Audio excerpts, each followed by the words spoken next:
자, 설교 제목 한번 해봅니다. 성경 말씀은 시험의 대상이 아닙니다. 성경 말씀은 시험의 대상이 아닙니다. 한번 더 해봅니다. 성경 말씀은 시험의 대상이 아닙니다. 성경 말씀은 시험의 대상이 아닙니다. 오늘의 본문 말씀은 너희 하나님 여호와를 시험하지 말라는 말씀이 주제입니다. 하나님께서는 모세를 통해서 너희가 마사에서 시험한 것 같이 너희 하나님 여호와를 시험하지 말라는 말씀을 이스라엘 자손들에게 주십니다. 본문 16절 말씀을 보면 너희가 마사에서 시험한 것 같이 너희 하나님 여호와를 시험하지 말고 그랬습니다. 39년 전 출애굽한 이스라엘의 제1세대들은 르비딤이라고 하는 장소에 이르자 비축해 놓은 물이 바닥이 나게 됩니다. 그들은 모세를 압박하면서 물을 내라고 합니다. 이성을 잃어버린 자들은 모세를 돌로 쳐 죽이려고까지 합니다. 모세는 그 긴박한 상황 속에서 하나님께 기도합니다. 하나님께서 모세의 기도를 응답하셔서 하나님께서 지시하시는 그 반석을 향하여 지팡이를 내리쳐서 물을 내라고 하십니다. 하나님의 지시대로 모세가 그 반석을 향하여 지팡이로 내리치자 그 반석에서 물이 나오기 시작하는데 그 물의 양이 얼마나 많은지 이스라엘 자손들이 다 충분히 먹고 또 가축들까지도 충분하게 먹이게 됩니다. 물론 물을 저장할 수 있는 모든 기구들을 다 동원해서 가득가득 물을 비축도 했을 것입니다. 중요한 것은 모세가 지팡이로 내리친 그 반석 위에는 하나님께서 서 계셨다고 하는 사실입니다.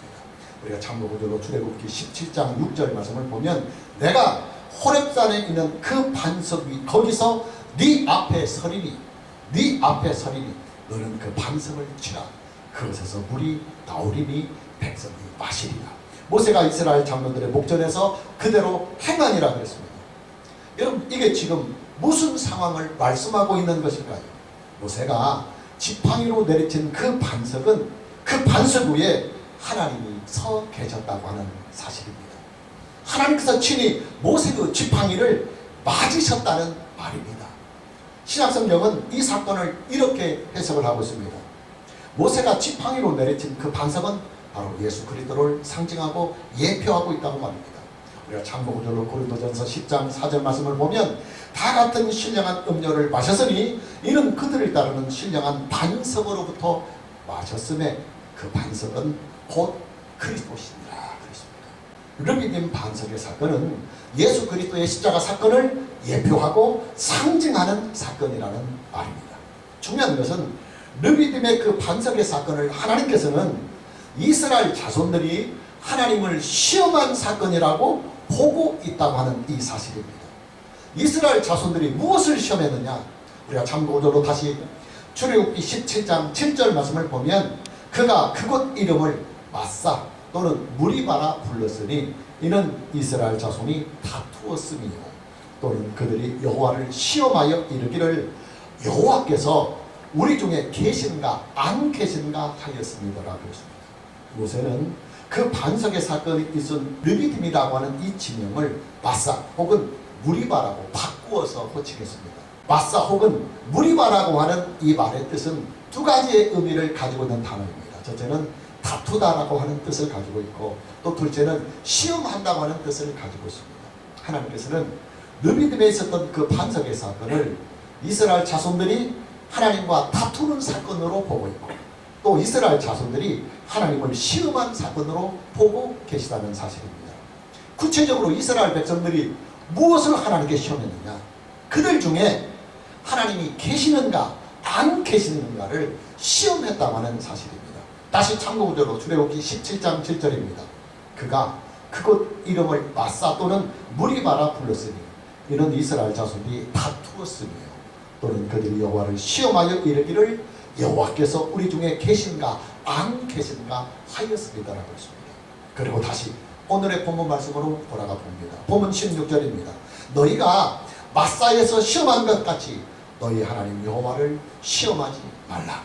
하나님께서 모세를 통해서 출애굽한 이스라엘의 제2세대들을 향하여 너희가 마사에서 시험한 것 같이 너희 하나님 여호와를 시험하지 말라고 말씀을 하십니다. 왜 하나님을 시험하지 말라고 하시느냐? 하나님은 시험의 대상이 아니라 믿음의 대상이에요. 또 하나님은 시험의 대상이 아니라 예배와 찬송의 대상이며, 또 하나님은 시험의 대상이 아니라 경배해야 할 대상이기 때문입니다. 여러분, 하나님께서는요, 완전하시고도 영원하신 분이십니다. 하나님께서는 신성과 존재하심과 또 그 능력과 지혜가 완전하고 영원하시며, 선과 의가 완전하시고 영원하신 분이십니다.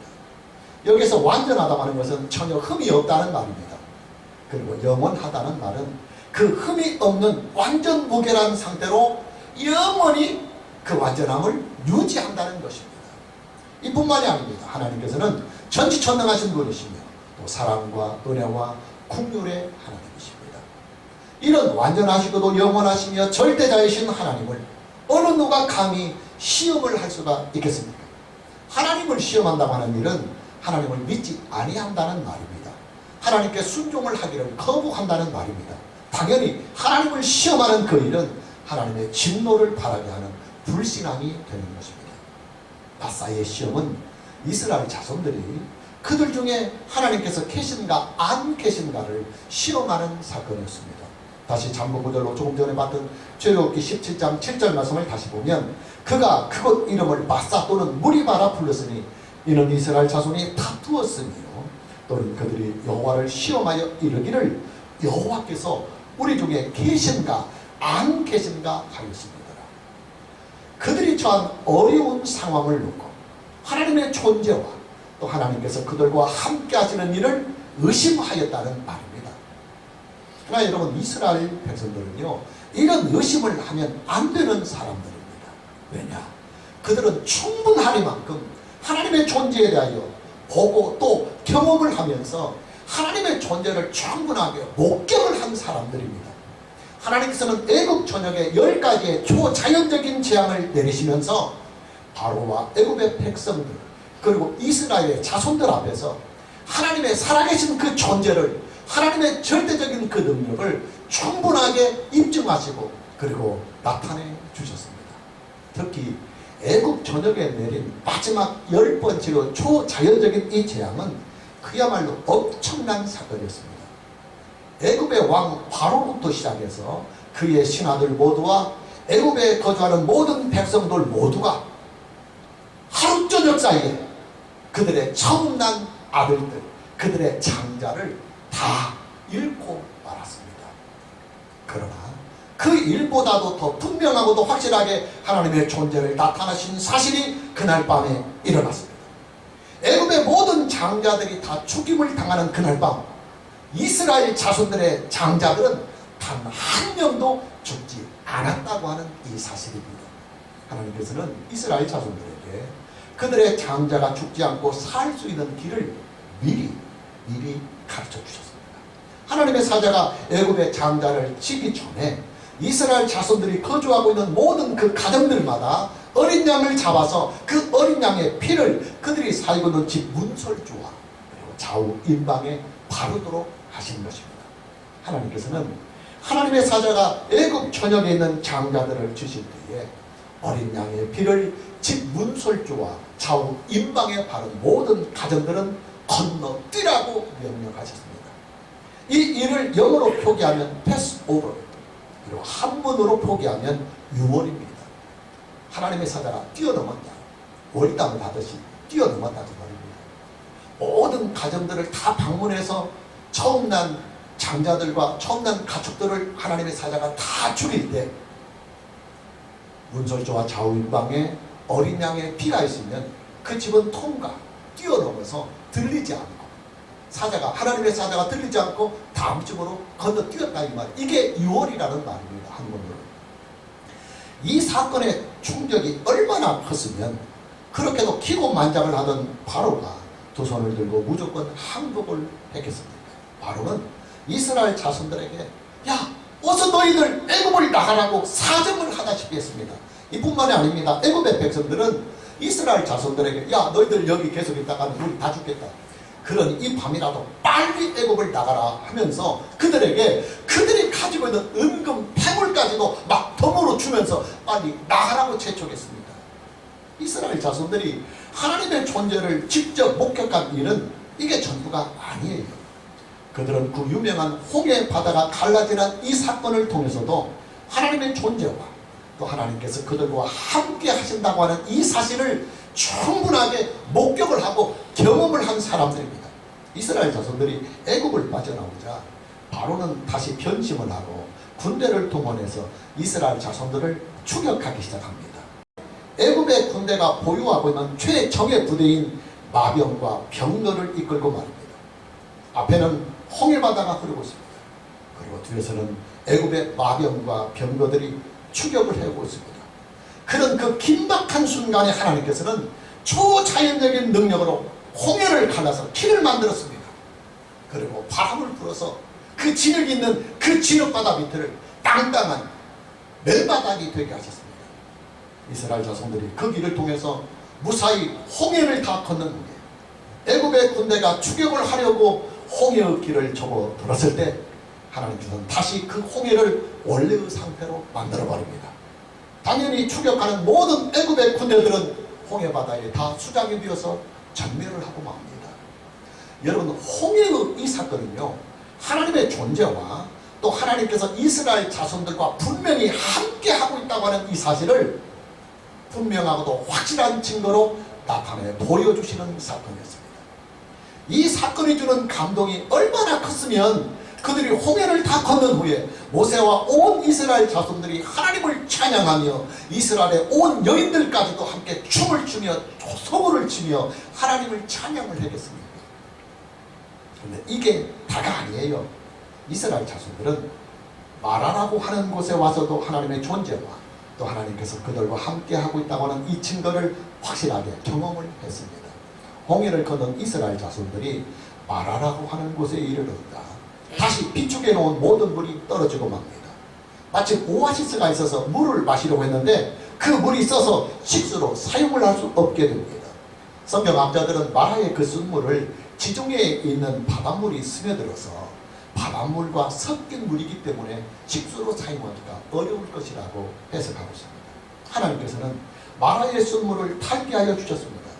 이스라엘 자손들은 마라에서도 충분하니만큼 하나님의 존재와 또 하나님께서 그들과 함께 하신다고 하는 이 사실을 충분하게 경험을 했습니다.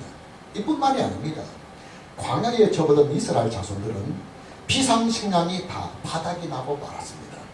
그들이 가지고 온 비상식량은 3일 여분이었습니다. 3일이 지나자 그들이 가지고 온 모든 비상식량이 다 바닥이 나고 맙니다. 이스라엘 자손들은 난리를 냅니다. 야, 우리가 애굽에서 나왔지만 이 광야에서 다 굶어 죽게 되었다고 하면서 모세를 원망합니다. 이때 하나님께서는 이스라엘 자손들이 매일매일 충분하게 먹을 수 있는 음식을 직접 하늘에서 공급해 주셨습니다. 그 유명한 만나의 사건입니다. 만나는 사람이 만든 음식이 아니며 또 자연이 주는 음식도 아니었습니다. 하나님께서 이스라엘 자손들을 먹이시기 위해서 초자연적인 능력으로 직접 만들어서 주신 하늘에서 내리는 신령한 음식입니다. 이것이 40년 동안 계속 이어졌습니다. 자, 그렇다면 여러분, 이스라엘 자손들이 르비딤이라고 하는 장소에 이르러서 그들이 비축해 놓았던 식수가 다시 바닥이 났다 할지라도 그들은 하나님을 원망하면서 또 하나님을 대변하는 모세를 압박하고 몰아가서는 안 되는 사람들이었습니다. 그냥 모세에게 그런 현실적인 상황을 있는 그대로 보고를 하고 모세로 하여금 우리를 대신해서 하나님께 기도해서 지금까지도 하나님께서 우리에게 모든 것을 충분하게 공급하셨듯이 이번에 위기도 하나님의 은혜로 통과하게 하자, 물을 내도록 하게 하자, 이렇게 모세에게 부탁만 하면 됐을 것입니다. 그러나 이스라엘 자손들은 그렇게 하지 아니했어요. 그들은 지금까지 그들이 직접 목격하고 경험했던 하나님의 존재와 또 하나님께서 그들과 함께 하신다고 하는 이 사실을 다 망각을 하고 지금 당장 그들의 눈앞에 떨어진 위기의 상황만 바라보면서 모세와 다툼을 벌였습니다.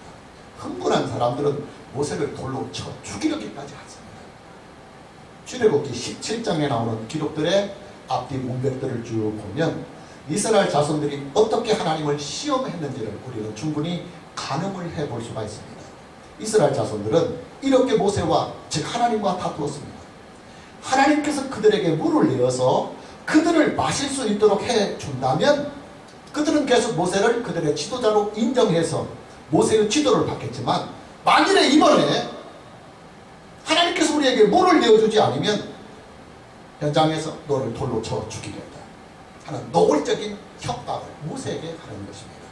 이스라엘 자손들은 하나님께로 향한 그들의 원망과 다툼을 모세에게 다 쏟아붓고 있는 것입니다. 결국 뭐냐? 이스라엘 자손들이 모세에게 행하였던 모든 다툼과 시험은 하나님을 대상으로 하는 다툼이었고 또 하나님을 대상으로 하는 시험이었다는 말입니다. 많은 사람들이 하나님을 믿다가 중도에서 포기를 하거나 하나님을 부인해버리는 일들이 자주 발생합니다. 심지어 목사님들 세계에서도 어떤 분은 목회를 그만만 두는 것이 아니라 아예 예수님을 믿는 일을 포기하고 그냥 세상으로 돌아가는 사람들이 상당히 있습니다. 그 이유는 크게 두 가지입니다. 첫째는 하나님이 계시다고 한다면 나에게 이런 처절하고도 고통스러운 일이 왜 일어나겠느냐 하는 일이요. 또 둘째는 하나님이 계시다고 한다면 적어도 내가 겪고 있는 이 엄청난 상황과 고통에 대하여 해결을 해 주셔야만 마땅하다고 하는 말입니다. 무슨 말이냐? 하나님의 존재를 전부 다 자기의 필요와 자기의 육구 충족을 위해서 믿었다가 그것이 이제 자기의 원대로 쉽게 이루어지지 않을 때는 하나님을 부인해 버리거나 또 하나님을 믿는 일을 포기한다는 말입니다. 그렇다고 해서 그들이 그동안 하나님을 믿어온 세월 속에서 하나님을 경험하지 못했느냐 하면 그것도 아닙니다. 그들도 지난 날을 통해서 수없이 하나님의 존재를 경험해 왔던 사람들이요. 또 하나님께서 그들과 함께 하신다고 하는 이 임마누엘의 은혜의 사실들을 수없이 경험하며 살아왔던 사람들입니다. 그러면서도 그들은 지난 일들을 통해서 하나님의 존재를 경험하고 하나님의 은혜를 경험했던 일들은 다 잊어버리고 지금 당장 눈앞에 펼쳐진 현실 속에서 그들이 느끼고 있는 위기와 고난에 대해서만 바라보다가 하나님을 원망하며 결국은 믿음의 길을 중도 포기하고 마는 것입니다. 하나님께서는 오늘의 본문의 말씀을 통해서 이스라엘 자손들을 향하여 이렇게 말씀하십니다. 본문 16절 17절입니다. 너희가 마사에서 시험한 것 같이 너희 하나님 여호와를 시험하지 말라. 너희 하나님 여호와께서 너희에게 명하신 명령과 증거와 규례를 삼가 지키라고 말합니다. 하나님은 너희가 시험할 수 있는 분이 아니며 너희는 오직 하나님의 말씀을 믿고 순종하는 일이 너희에게 주어진 본분이라고 모세는 이스라엘 백성들에게 하나님의 말씀을 증거하고 있는 것입니다. 왜냐? 하나님께서는 이스라엘 자손들에게 그동안 충분하고도 넘치도록 하나님의 존재를 입증해 주셨고 나타내 주셨을 뿐만 아니라 하나님께서 그들과 함께 하신다고 하는 이 분명한 표적들과 증거들을 체험들을 충분하게 주셨습니다. 따라서 이런 증거들과 경험들이 충분하게 있는 이스라엘 자손들이 하나님의 존재를 다시 시험을 한다든가 하나님께서 그들과 함께하고 있다는 이 사실을 또다시 시험을 한다고 하는 이 일은 지금까지 하나님께서 그들에게 해오신 모든 역사를 다 무시하는 일이 되기 때문에 엄청난 반역이 된다는 말입니다. 여러분, 하나님의 기록된 말씀인 신구약 성경 66권은요 인류의 역사와 교회의 역사와 그리고 하나님의 구속의 역사에서 충분하게 입증이 되고 그리고 증명이 된 진리입니다. 인류의 첫 조상인 아담 이후로부터 인류는 하나님의 말씀을 믿고 순종하면 반드시 잘 되었습니다. 그리고 하나님의 말씀을 믿지 아니하고 거역을 하면 반드시 그에 따른 징계와 심판이 있어 왔다고 하는 이 사실을 성경은 우리에게 충분한 증거의 자료들로 우리에게 나타내주고 있습니다. 그래서 우리는 하나님의 기록된 말씀인 신구약 성경 66권을 더 이상 시험을 해서는 안 됩니다.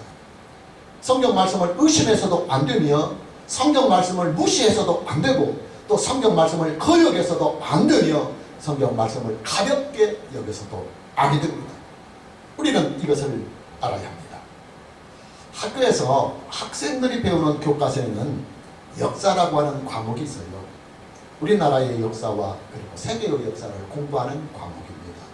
자, 그런데 여러분, 사실 우리는요, 세계를 다 알지 못해요. 그리고 과거의 예를 우리는 다 알지 못합니다. 몇천 년 전에 있었던 세계의 역사를 우리가 어떻게 알 수 있겠습니까? 지금 살고 있는 현실 속에서 일어나는 많은 사건들도 우리는 다 알지를 못하는데 몇천 년 전에 있었던 세계의 역사들을 우리가 어떻게 알 수가 있겠습니까?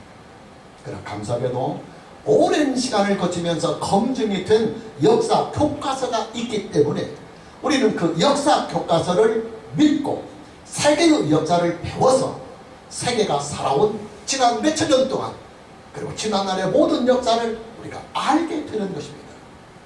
그리고 우리나라의 역사 교과서를 통해서 우리는 우리나라가 살아온 지난날의 모든 역사를 한눈에 알게 되는 것입니다. 성경의 첫 권인 창세기가 기록된 연대가 대략 얼마가 되냐면 기원전 약 1440년 전경입니다. 지금부터 약 3500년 전에 창세기가 기록됐습니다. 그리고 신약 성경의 마지막 책인 요한계시록의 기록 연대는 대략 주 100년경으로 보고 있습니다. 서기 100년경입니다. 지금부터 약 1990년경에 기록이 된 성경입니다. 근데 여러분 보십시오. 긴 역사를 가지고 있는 신구약 성경 66권은요, 그동안 단 한 차례도, 단 한 자도 수정이 되지 않았습니다. 그 오랜 세월을 역사와 인류 앞에 진리로 자리를 잡아왔습니다. 그리고 하나님의 말씀으로 굳건하게 자리를 잡아왔습니다. 기독교 신앙의 교과서로 우뚝 자리를 잡아왔습니다. 어떻게 그런 일이 가능하느냐? 그 긴 역사 속에서 단 한 자의 오차나 수정이 없이 진리로 자리를 잡고 하나님의 말씀으로 어떻게 자리를 잡고 기독교 신앙의 교과서로 어떻게 굳건하게 자리를 잡고 될 수 있었습니다.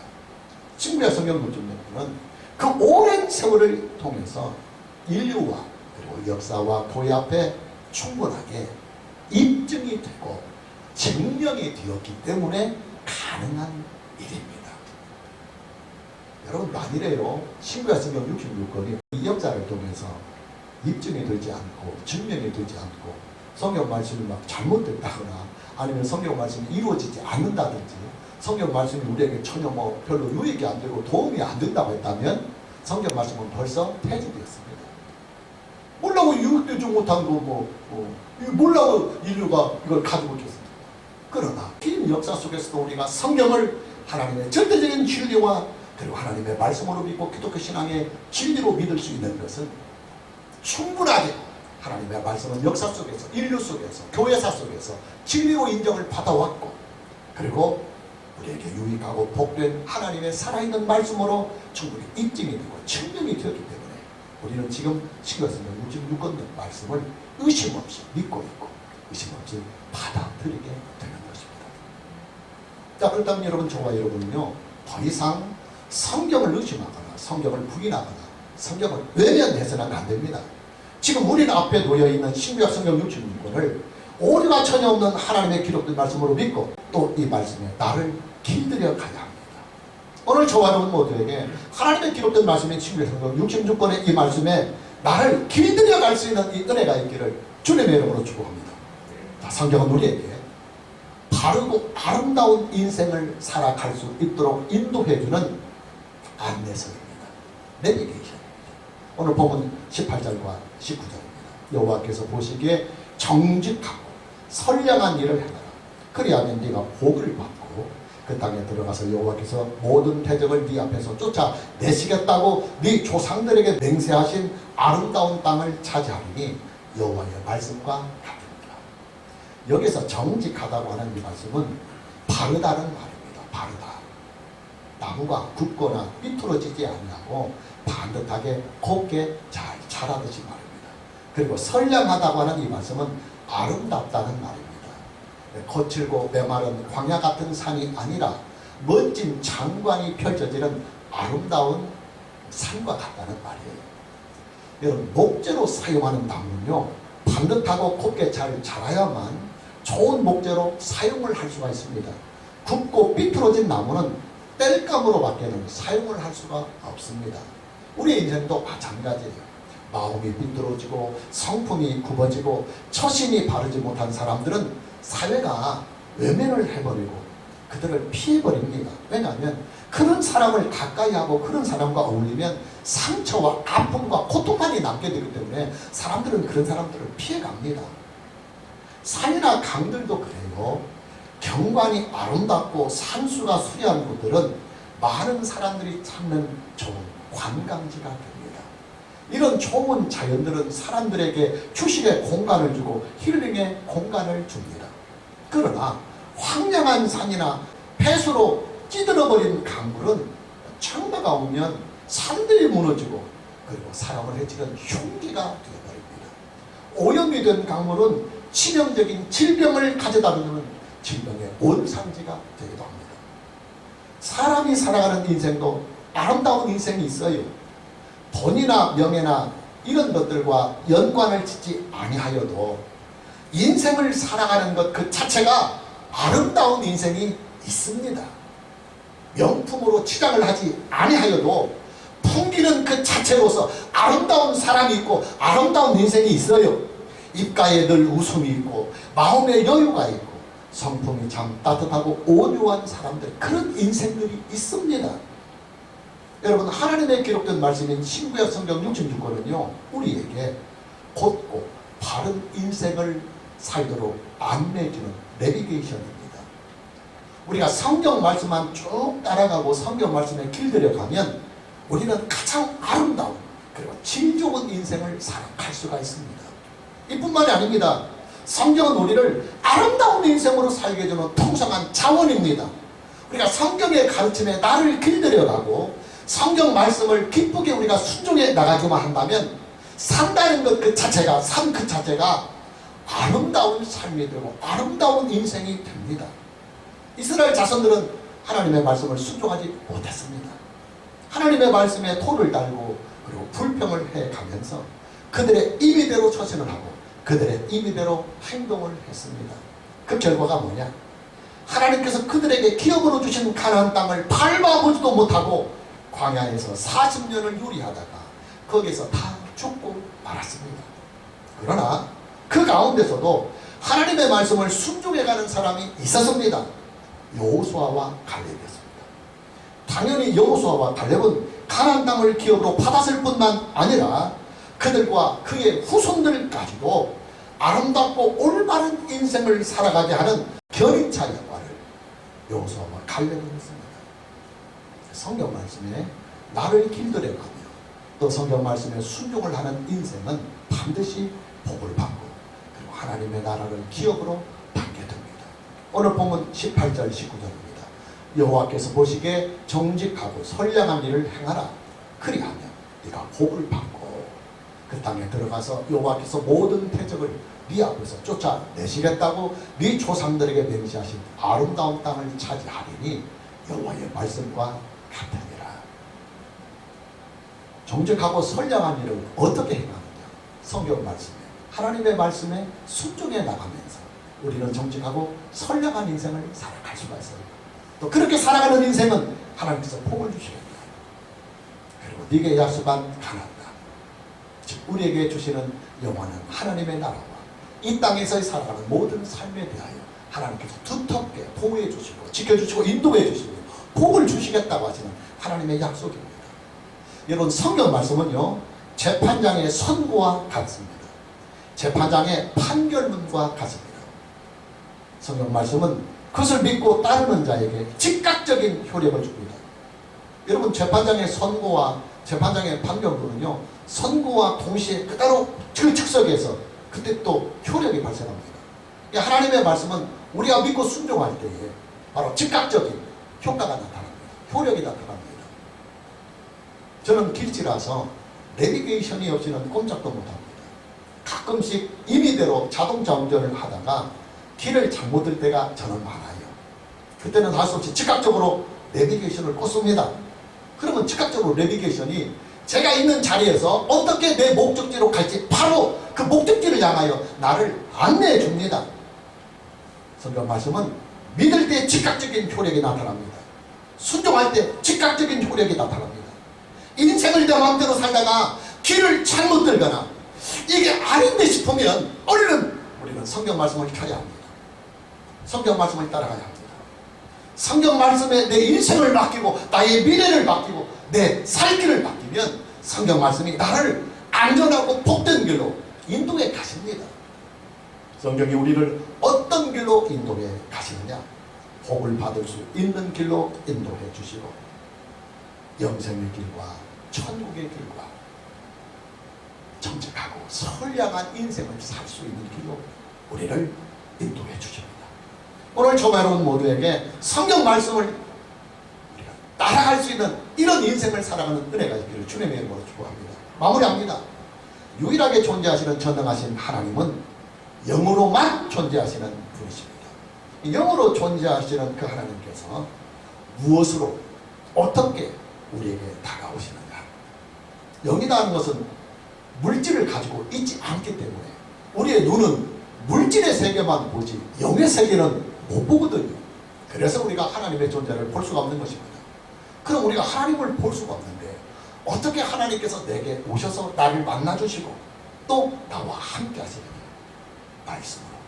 말씀으로 오시고 말씀으로 함께 하시고 말씀으로 능력을 주시고 말씀으로 복을 주시고 그리고 말씀으로 인도하시며 말씀으로 구원하시고 말씀으로 나를 세워가십니다.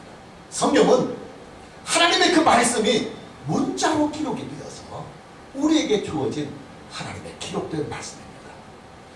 사람들이 성경에 대한 이 권위를 잘 몰라요. 하나님께서 쩌렁쩌렁한 막 그 위험한 음성으로 하늘에서 사랑하는 내 아들아 내 딸들아 이렇게 말하면 막 그 신빙성이 있어요. 경외감이 있어요. 그런데 성경 말씀으로 문자로 이렇게 우리가 하나님의 말씀을 만나면 별 감동이 없는 것 같아요. 여러분이 문자로 하나님의 말씀이 기록된다는 이 가치를 모르기 때문에 그래요. 여러분 말이라고 하는 것은요 세월이 지나면 잘못 증거됩니다. 그렇기 때문에 문자로 딱 기록이 되어서 책으로 우리에게 그 말씀이 주어지면 그 말씀이 영원히 변하지 아니하고 언제나 우리가 만날 수가 있어요. 그래서 하나님께서는 하나님의 그 모든 말씀을 우리에게 문자로 미리 기록해서 언제 어느 때든 하나님의 말씀을 네가 만날 수 있고 그 말씀을 네가 믿고 따르기만 하면 즉각적으로 하나님의 말씀의 능력의 효력이 나타나도록 문자로 우리에게 기록을 주셨어요. 이것이 바로 성경 말씀입니다. 여러분 이 성경 말씀이 우리에게 있다고 하는 이 사실이요 엄청난 복이고 엄청난 특혜입니다. 그래서 우리가 성경 말씀을 믿고 또 성경 말씀에 나를 길들여서 성경 말씀에 순종하며 살아갈 수가 있다고만 한다면 우리의 생명과 우리의 인생은 전지전능하시고 완전하시고 영원하신 사랑과 은혜와 긍휼과 만국의 주인이신 그 하나님 안에서 하나님의 모든 것을 누리며 영원히 살 수 있는 이 복된 인생과 생명을 누리게 됩니다. 오늘 저와 여러분 모두에게 하나님의 기록된 말씀인 신구약성경 66권의 이 말씀을 하나님의 말씀으로 믿고 그 말씀에 나를 길들여 가며 그 말씀에 순종하며 살아갈 수 있는 이 은혜가 있기를 주님의 이름으로 축복합니다. 찬양합니다.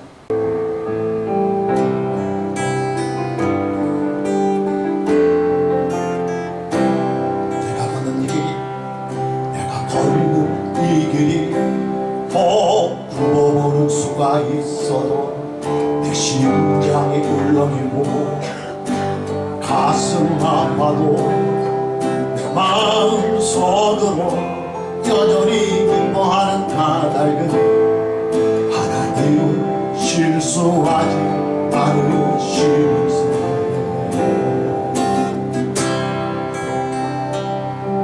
내가 세운 계획이 나갈지 모르며 나의 희망 덧없이 쓰러질 수 있지만 나 여전히 인도하시는 주님을 신뢰하는 까닭은 주께서 내가 가야 할 길 잘 아시면서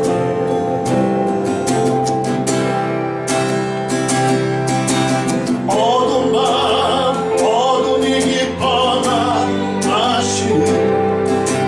바르지 않을 것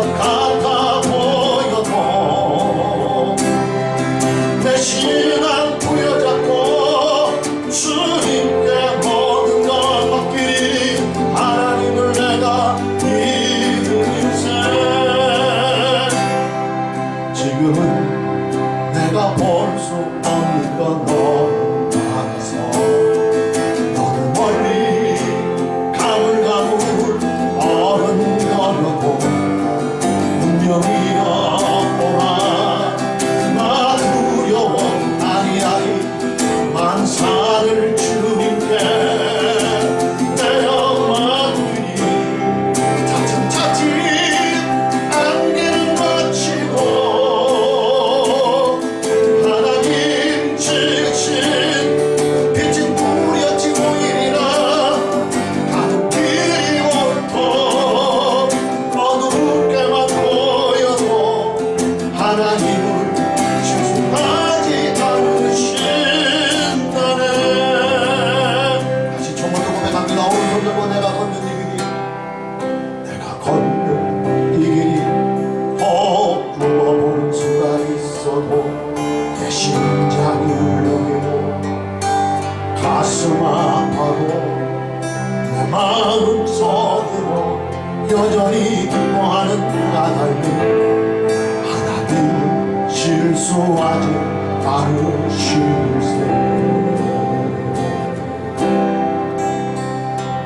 내가 세운 계획이 꼭 빗나갈지 모르며 나의 희망 덧없이 쓰러질 수 있지만 나 여전히 인도하시는 주님을 신뢰하는 까닭은 주께서 내가 가야 할 길 잘 아시세. 어두운 밤 어둠이 깊어 날이 다시 밝지 않을 것 같아 보여도 내 신앙 부여잡고 주님께 모든 것 맡기니 하나님을 내가 믿음일세. 지금은 내가 볼 수 없는 건 너무 많아서 너무 멀리 가물가물 어른거려도 운명이여 오라. 나 두려워 아니하리 만사를 주님께 내어 맡기니 차츰차츰 안개는 넘치고 하나님 주신 빛이 뚜렷이 보이리라. 가는 길이 온통 어둡게만 보여도 하나님은 실수하지 않으신다네. 차츰차츰 안개는 걷히고 하나님 주신 빛이 뚜렷이 보이리라. 가는 길이 온통 어둡게만 보여도 하나님은 실수하지